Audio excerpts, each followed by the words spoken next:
नमस्कार, SBT news में आपका स्वागत है। पेश है 3 अक्टूबर सोमवार शाम 7:15 बजे राजस्थान की बड़ी खबरें। ऑस्ट्रेलिया के दिग्गज क्रिकेटर और भीलवाड़ा किंग्स के धाकड़ बैटर शेन वॉटसन सोमवार सुबह जोधपुर शहर के एक स्पोर्ट्स शोरूम में पहुंच गए। लोगों को इसकी खबर लगी तो शोरूम के बाहर भीड़ जमा हो गई। वॉटसन क्रिकेट बैट और किट देखने के लिए शोरूम आए थे। इस दौरान उन्होंने जोधपुरी मिर्च बड़े और इमरती का स्वाद चखा, कॉफी भी पी। इन दिनों वॉटसन लीजेंड क्रिकेट लीग में हिस्सा लेने के लिए जोधपुर में है। सोमवार सुबह 10 बजे के करीब सरदारपुरा सी रोड पर वे एक स्पोर्ट्स शोरूम में पहुंच गए। यहां शोरूम मालिक निखिल पराशर के साथ वॉटसन ने करीब आधा घंटे तक क्रिकेट किट और बैट को लेकर चर्चा की। इस दौरान उन्होंने दुकान में स्पोर्ट्स आइटम के बारे में भी जानकारी ली। राजस्थान में एक बार फिर बारिश का दौर शुरू होगा। बंगाल की खाड़ी में बन रहे साइक्लोनिक सर्कुलेशन सिस्टम से राज्य के मौसम में बदलाव आ रहा है। मौसम विभाग ने 5 और 6 अक्टूबर को 13 जिलों में बारिश का अलर्ट जारी किया है। मौसम एक्सपर्ट के मुताबिक जो सिस्टम अभी बंगाल की खाड़ी में बना है वह अगले 2 दिन में मूव करते हुए उत्तर प्रदेश, छत्तीसगढ़, उत्तराखंड, मध्य प्रदेश और राजस्थान के पूर्वी सीमा तक पहुंच जाएगा। मध्य प्रदेश, उत्तर प्रदेश से राजस्थान पहुंचते पहुंचते ये सिस्टम ज्यादा प्रभावी हो जाएगा। इसके कारण इन एरिया में हवा के साथ आसमान से बिजली चमकने और कहीं कहीं हल्की से मध्यम बारिश होने की संभावना है। राजधानी जयपुर में 7 और 8 अक्टूबर को सीतापुरा में आयोजित होने जा रहे इन्वेस्ट राजस्थान समिट 2022 को लेकर सरकार ने तैयारियां पूरी कर ली है।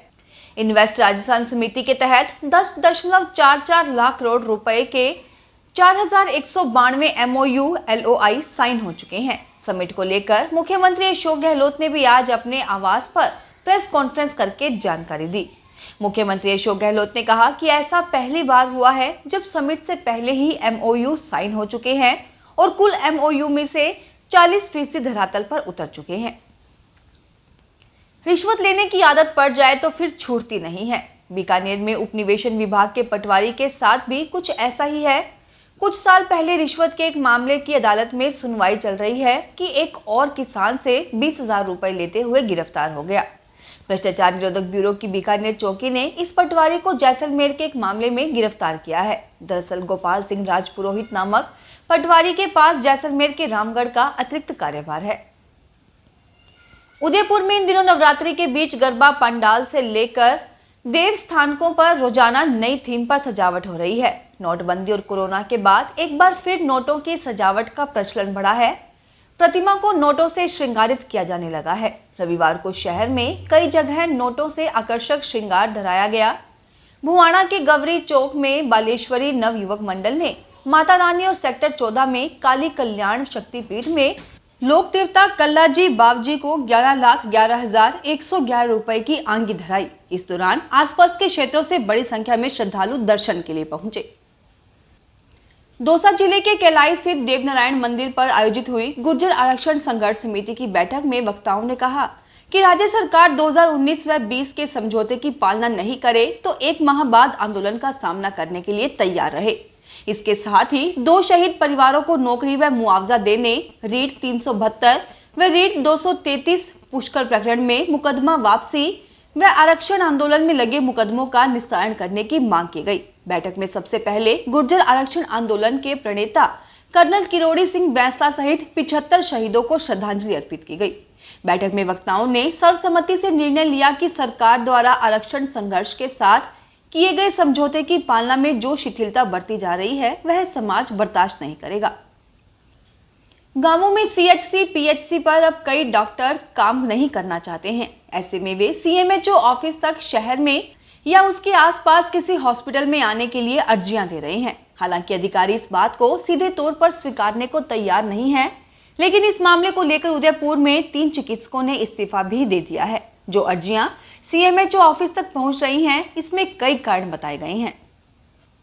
राजस्थान में सब कुछ शुभ हो, इसके लिए मुख्यमंत्री अशोक गहलोत ने श्री जगदम्बे भवानी मंदिर में सपरिवार पूजा अर्चना की।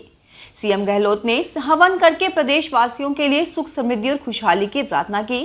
पूजा का यह कार्यक्रम मुख्यमंत्री आवास पर स्थित मां श्री जगदम्बे भवानी के मंदिर पर आयोजित हुआ। इस बीच धार्मिक मंत्रों की मंदिर परिसर में गूंज रही। वायदा बाजार में खाद्य तेल तिलहन वायदा प्रतिबंध होने से व्यापारी वर्ग या प्रोसेसर को अग्रिम सौदे करने में कठिनाई का सामना करना पड़ रहा है। Mustard oil producers association of India यानी मोपा के संयुक्त सचिव अनिल चतर ने कहा कि 8 अक्टूबर 2021 को सरकार ने तेल तिलहन जिन्सों में अचानक से वायदा कारोबार पर रोक लगा दी थी। वायदा बाजार पर रोक लगाने से किसान असमंजस में है कि उनका माल किस भाव पर बिकेगा। इसी प्रकार उपभोक्ता को यह पता ही नहीं लगता कि उसे माल किस भाव पर खरीदना होगा।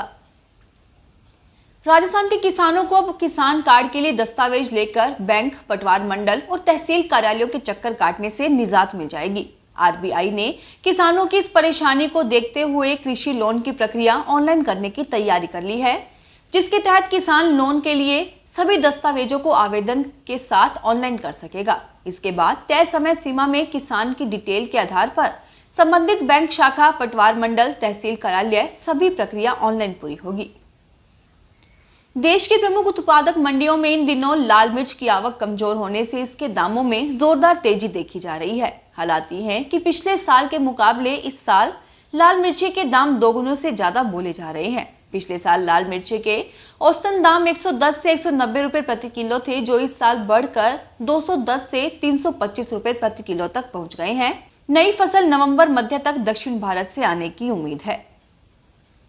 भरतपुर शहर के सेक्टर 3 में स्थित गौरव बेटी पार्क में 100 फीट ऊंचे तिरंगे के लोकार्पण समारोह में नगर निगम के मेयर अभिजीत कुमार को नहीं बुलाना सियासी हंगामा बन गया।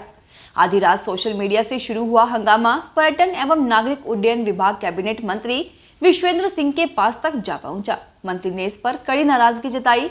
इसके बाद एन वक्त पर कार्यक्रम के फ्लैक्स व बैनर में मेयर का नाम जोड़ा गया, लेकिन तब नगर निगम के पार्षद कार्यक्रम का बहिष्कार की घोषणा कर चुके थे। फिलहाल इस बुलेटिन में इतना ही। फिर हाजिर होंगे और बड़ी खबरों के साथ। अगर आप भी अपने आसपास की छोटी बड़ी और महत्वपूर्ण खबरों से अपडेट रहना चाहते हैं तो सब्सक्राइब कीजिए हमारे चैनल एसपीटी न्यूज को और प्रेस कीजिए बेल आइकन पर।